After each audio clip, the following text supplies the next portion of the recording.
আসসালামু আলাইকুম, সবাই কেমন আছেন? আজকে আমরা যাচ্ছি একটা বিয়ের অনুষ্ঠানে। চলুন আপনাদেরও সঙ্গে নিয়ে যাই। এখন আমরা রাস্তায়। আজকে আবহাওয়াটাও বেশ সুন্দর। চারপাশের দৃশ্য দেখতে দেখতে কখন যে পৌঁছে যাব টেরই পাবো না। তারপর আমি কিছুক্ষণ আপুদের বাসায় বসে থেকে সাজগোজ করে নিলাম। তার কিছুক্ষণ পরও গাড়ি আসলো। গাড়িতে গিয়ে একটু বসে মোবাইল টিপতেছি, কারণ গাড়ি এখনো ছাড়েনি। কিছুক্ষণ কথা বলতে বলতে ড্রাইভার এলো, গাড়ি ছেড়ে দিল। রাস্তার কিছু সুন্দর দেখাবো কোনো কথা না বলে।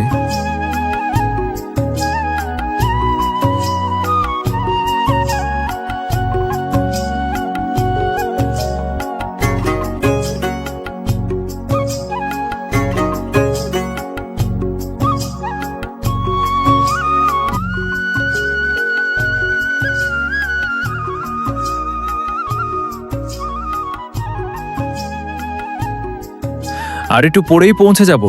আপনারা বলুন তো, বিয়েতে গিয়ে সবার আগে কি করেন? ছবি তোলেন নাকি খাবার খেতে যান? এই তো আমরা পৌঁছে গেলাম। পুরো জায়গাটা খুব সুন্দর করে সাজানো হয়েছে। চারদিকে আলো, ফুল আর সুন্দর সাজসজ্জা। পরিবেশটা সত্যিই দারুণ লাগছে। এবার চলুন দেখি আজকের মেনুতে কি কি আছে। সবচেয়ে বেশি কোন আইটেমটা ভালো লাগে কমেন্টে জানাবেন। আজকের ভ্লগ এখানেই শেষ। ভিডিওটা ভালো লাগলে লাইক, কমেন্ট আর ফলো করতে ভুলবেন না। আবার দেখা হবে নতুন একটি ভ্লগে। আল্লাহ হাফেজ।